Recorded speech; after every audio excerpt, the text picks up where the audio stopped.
तो इस गहरे विश्लेषण में सभी का बहुत बहुत स्वागत है।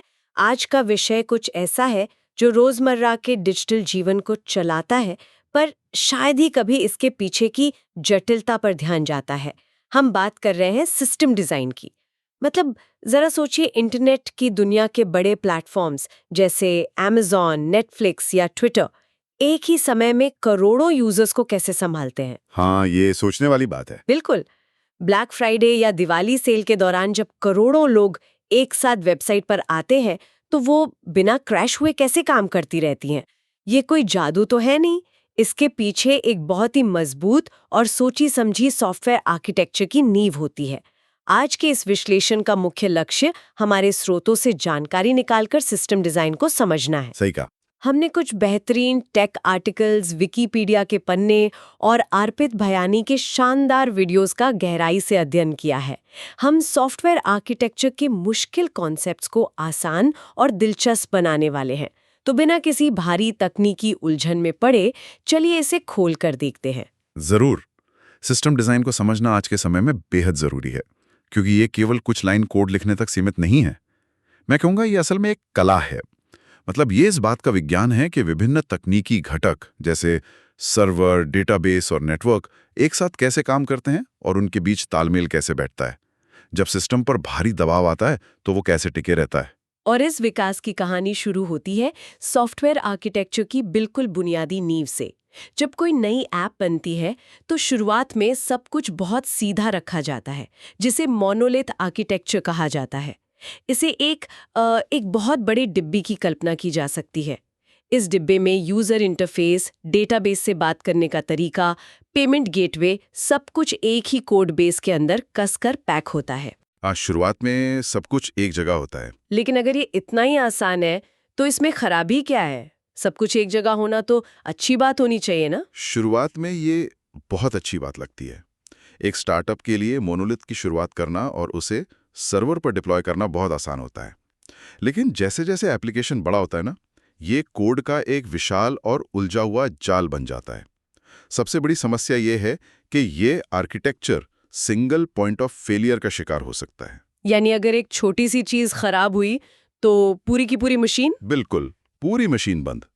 मान लीजिए कि एक ई-कॉमर्स वेबसाइट में सिर्फ रिव्यू वाले सेक्शन के कोड में कोई बग आ गया। मोनोलिथ आर्किटेक्चर में इस छोटे से बग के कारण पूरी की पूरी वेबसाइट, शॉपिंग कार्ट, पेमेंट सब कुछ क्रैश हो सकता है। इंजीनियरिंग टीम हमेशा इस डर में रहती है कि कहीं नया अपडेट पुराने चलते हुए सिस्टम को ना तोड़ दे। की तरह है जहां एक ही व्यक्ति सब कुछ कर रहा है, वही किचन में खाना बना रहा है, वही भागकर ऑर्डर ले रहा है और वही टेबल की सफाई भी कर रहा है। हाँ, ये बहुत बढ़िया उदाहरण है। मतलब जब तक 2-4 लोग हैं तब तक तो ठीक है, लेकिन वीकेंड की भीड़ आते ही वो अकेला व्यक्ति पूरी तरह से टूट जाएगा और अगर वो बीमार पड़ गया तो रेस्टोरेंट का शटर ही गिराना पड़ेगा। ये एकदम सटीक बात है। और ठीक इसी समस्या से बाहर निकलने के लिए माइक्रो सर्विसेज आर्किटेक्चर का जन्म हुआ। माइक्रो सर्विसेज में उस एक बड़े डिब्बे को छोटे छोटे और स्वतंत्र घटकों में बांट दिया जाता है। हर सर्विस अपना सिर्फ एक ही काम करती है। रेस्टोरेंट वाले उदाहरण में अब किचन में एक शेफ है, बाहर एक वेटर है और सफाई के लिए एक अलग कर्मचारी है। तो इसका मतलब है कि अगर सफाई कर्मचारी काम पर नहीं आता तो कम से कम खाना बनना और परोसना तो बंद नहीं होगा, मुख्य काम तो चलता रहेगा। एकदम सही। और इसका एक और बड़ा फायदा यह है कि हर सर्विस को अलग से स्केल किया जा सकता है। अगर रेस्टोरेंट में ऑर्डर बहुत ज्यादा आ रहे हैं तो सिर्फ ज्यादा वेटर काम पर रखे जा सकते हैं, उसके लिए ज्यादा सफाई कर्मचारियों की जरूरत नहीं है। सॉफ्टवेयर में भी अगर केवल पेमेंट सर्विस पर ज्यादा लोड है तो सिर्फ उसके लिए नए सर्वर जोड़े जा सकते हैं, पूरे एप्लीकेशन के लिए नहीं। लेकिन एक मिनट, यहाँ एक उलझन है। जब इतने सारे अलग अलग लोग या सर्विसेज जैसे पेमेंट या कार्ट एक साथ काम कर रहे हैं तो उनके बीच बातचीत को कैसे मैनेज किया जाता है? मतलब बाहर से आने वाले यूजर को कैसे पता चलेगा कि किससे बात करनी है? यहीं पर हमारे स्रोतों में 2 अहम टूल्स का जिक्र आता है, एपीआई गेटवे और सर्विस मैश। हाँ, ये एक बहुत ही लाजमी सवाल है। जब सिस्टम इतने टुकड़ों में बंट जाता है तो बाहरी दुनिया को रास्ता दिखाना जरूरी हो जाता है। एपीआई गेटवे बाहरी दुनिया के लिए एक सिंगल एंट्री पॉइंट की तरह काम करता है। इसे एक बड़े होटल के रिसेप्शनिस्ट की तरह समझा जा सकता है। बाहरी क्लाइंट सीधे अंदर नहीं जाता, वो रिसेप्शनिस्ट यानी एपीआई गेटवे के पास आता है। ये सुरक्षा, ऑथेंटिकेशन और रेट लिमिटिंग भी संभालता है। तो एपीआई गेटवे वो गार्ड है जो मुख्य दरवाजे पर खड़ा है, लेकिन फिर सर्विस मेश क्या है? एपीआई गेटवे बाहर वालों के लिए है, लेकिन सर्विस मेश इमारत के अंदर काम करने वाले कर्मचारियों के बीच की बातचीत को सुव्यवस्थित करता है। ये अंदरूनी संचार के लिए है। सर्विस मेश में हर एक माइक्रो सर्विस के साथ एक छोटा सा प्रोग्राम जुड़ा होता है, जिसे साइडकार प्रॉक्सी कहते हैं। रुकिए, इस साइडकार को हम मोटरसाइकिल वाले साइडकार की तरह सोच सकते हैं क्या, जो मुख्य मोटरसाइकिल के साथ साथ चलता है? बिल्कुल, ये बहुत ही शानदार तरीका है इसे समझने का।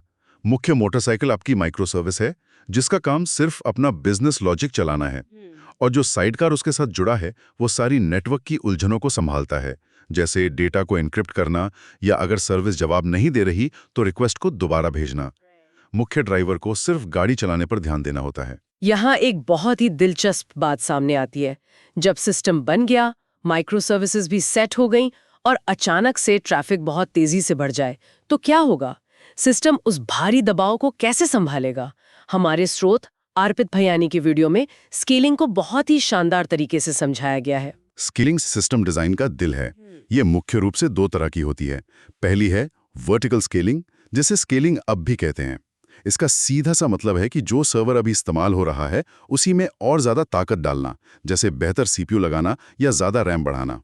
वित्तीय संस्थानों में अक्सर इसका इस्तेमाल होता है जहां बहुत तेज प्रोसेसिंग चाहिए होती है। लेकिन वर्टिकल स्केलिंग की एक बहुत बड़ी भौतिक सीमा है ना? हम एक कंप्यूटर को कितना भी बड़ा कर लें, उसे बुर्ज खलीफा जितना ऊंचा तो नहीं बना सकते। एकदम सही पहचाना। और जब वो सीमा आ जाती है तब आती है हॉरिजॉन्टल स्केलिंग या स्केलिंग आउट। इसमें एक मशीन को बड़ा करने के बजाय कई नई मशीनें जोड़ दी जाती हैं। हमारे स्रोतों में क्रिटियो जैसी विज्ञापन कंपनी का उदाहरण दिया गया है, जो दुनिया भर का भारी ट्रैफिक संभालने के लिए हजारों सर्वर्स का उपयोग करती है। एक सर्वर गिर भी जाए तो बाकी संभाल लेते हैं। लेकिन जब हम डेटाबेस को इस तरह से अलग-अलग सर्वर्स पर बांटते हैं, तो दो शब्द बार-बार आते हैं जो काफी कंफ्यूज करते हैं: शार्डिंग और पार्टिशनिंग। अर्पित भयानी के वीडियो ने इसे बहुत स्पष्ट किया है। पार्टिशनिंग का मतलब है डेटा को लॉजिकली डिवाइड करना। मान लीजिए 100 जीबी की एक टेबल है, तो उसे 20-20 जीबी के 5 हिस्सों में बांट दिया गया, लेकिन वो सब एक ही हार्ड ड्राइव पर मौजूद हैं। और शार्डिंग इसके आगे का कदम है। शार्डिंग का मतलब है डेटाबेस को अलग-अलग फिजिकल सर्वर्स पर बांट देना, जिन्हें शार्ड्स कहते हैं। यानी वो 20 जीबी का डेटा अब दुनिया के अलग-अलग कोनों में रखी मशीनों पर है। एशिया की यूजर्स का डेटा एक सर्वर पर और यूरोप का दूसरे सर्वर पर एक चेतावनी भी दी गई है कि शार्डिंग में क्रॉस शार्ड क्वेरी करना बहुत ही महंगा और धीमा साबित होता है। बिल्कुल, क्रॉस शार्ड क्वेरी का मतलब है एक ऐसा सवाल पूछना जिसका आधा जवाब सर्वर ए पर है और आधा सर्वर बी पर। नेटवर्क के जरिए दो अलग-अलग सर्वर से डेटा मंगाना और मिलाना बहुत समय लेता है। इसलिए डेटा को यूजर की लोकेशन के आधार पर ग्रुप करके रखा जाना चाहिए, ताकि एक ही रिक्वेस्ट में अलग-अलग सर्वर्स को खोजना ना पड़े। समझ गई। अब एक और सवाल दिमाग में आता है कि जब हॉरिजॉन्टल स्केलिंग करके हजारों सर्वर्स लगा दिए गए हैं, तो बाहर से आने वाले ट्रैफिक को कैसे पता चलेगा कि उसे किस सर्वर के पास जाना है? यहीं पर लोड बैलेंसर की एंट्री होती है, जो एक ट्रैफिक पुलिस वाली की तरह काम करता है। बिल्कुल सही। ये आने वाली लाखों रिक्वेस्ट्स को अलग-अलग सर्वर्स पर बराबर बांटता है, ताकि कोई एक सर्वर ओवरलोड होकर क्रैश ना हो जाए। लेकिन अगर सारा का सारा ट्रैफिक सबसे पहले इस लोड बैलेंसर के पास ही आ रहा है और वही क्रैश हो जाए, तो क्या ये खुद एक सिंगल पॉइंट ऑफ फेलियर नहीं बन गया? ये एक बहुत ही क्रिटिकल सवाल है। इसीलिए असली दुनिया में कभी भी सिर्फ एक लोड बैलेंसर नहीं लगाया जाता। ये हमेशा जोड़े में काम करते हैं। इसे एक्टिव पैसिव या एक्टिव एक्टिव सेटअप कहा जाता है। एक लोड बैलेंसर ट्रैफिक संभालता है और दूसरा चुपचाप खड़ा होकर पहले वाले की हेल्थ मॉनिटर करता रहता है। पहला क्रैश हुआ तो दूसरा मिलीसेकंड्स में उसकी जगह ले लेता है। वाह, ये तो बहुत ही स्मार्ट तरीका है। ये सब सुनने में ऐसा लगता है जैसे इंजीनियरिंग से एकदम परफेक्ट सिस्टम बनाया जा सकता है। लेकिन डिस्ट्रीब्यूटेड सिस्टम्स की एक कड़वी सच्चाई भी है। हम हर चीज एक साथ हासिल नहीं कर सकते। यहाँ जो बात सबसे आकर्षक है वो ये है कि कंप्यूटर विज्ञान में इस कड़वी सच्चाई को कैप थ्योरम के रूप में जाना जाता है। एक डिस्ट्रीब्यूटेड सिस्टम में 3 चीजें होती हैं। सी यानी कंसिस्टेंसी, जिसका अर्थ है कि हर सर्वर पर एक ही समय में बिल्कुल एक जैसा डेटा हो। ए यानी अवेलेबिलिटी, मतलब हर रिक्वेस्ट का जवाब मिले, सिस्टम एरर ना दे। और पी यानी पार्टीशन टॉलरेंस, मतलब नेटवर्क टूटने पर भी सिस्टम काम करता रहे। और नियम ये कहता है कि चूंकि असल दुनिया में नेटवर्क कभी ना कभी फेल होगा ही, इसलिए पी तो हमेशा चाहिए ही। अब बचते हैं सी और ए।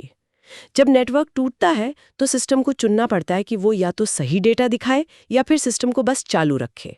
इसे असल जिंदगी के उदाहरणों से समझना सबसे आसान है। सबसे पहले एक बैंकिंग सिस्टम को देखते हैं। वहां कंसिस्टेंसी सबसे ज्यादा जरूरी है।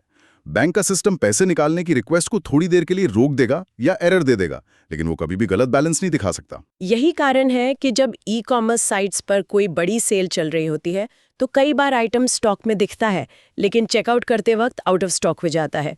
उन्होंने भारी ट्रैफिक के दौरान अवेलेबिलिटी को चुना, कंसिस्टेंसी को नहीं। एकदम सही पकड़ा। बिजनेस के लिए जरूरी है कि वेबसाइट क्रैश होती हुई ना दिखे। बाद में जब सर्वर्स के बीच नेटवर्क सही होता है तो सारा डेटा आपस में सिंक हो जाता है।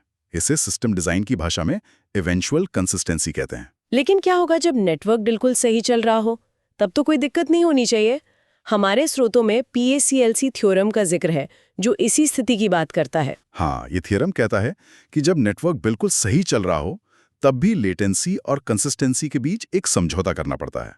अगर सुनिश्चित करना है कि डेटा दुनिया के हर सर्वर पर बिल्कुल अपडेटेड हो तो डेटा कॉपी होने में समय लगेगा और लेटेंसी बढ़ेगी। तो क्या इसका कोई बीच का रास्ता नहीं है?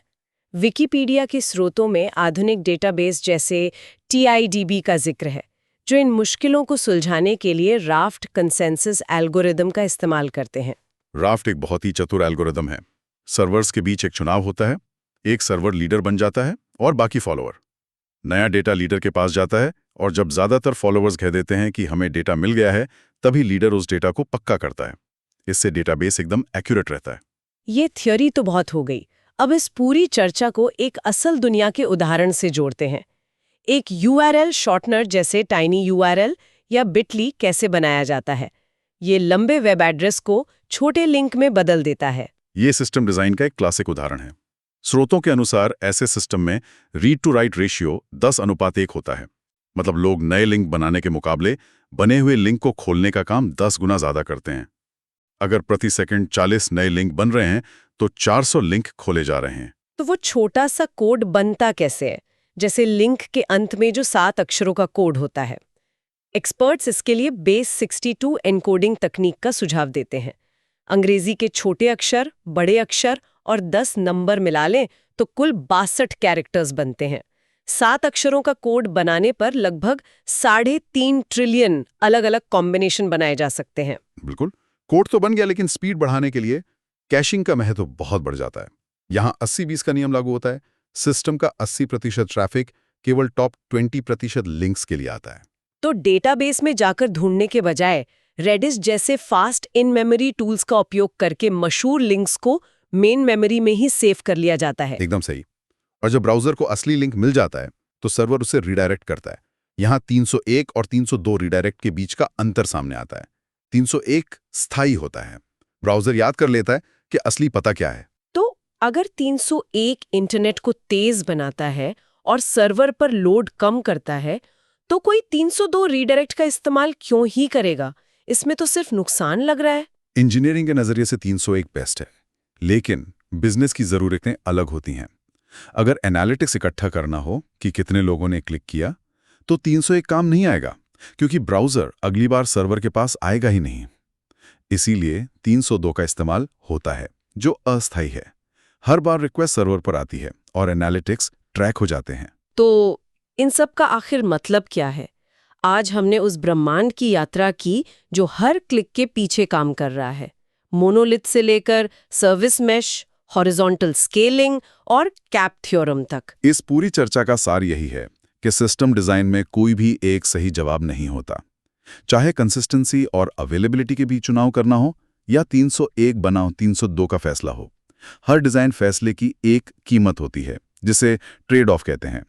आलोचनात्मक सोच और बिजनेस की जरूरतों को समझकर ही सही टूल चुनना चाहिए। बिल्कुल, और ये तकनीक कभी रुकती नहीं है।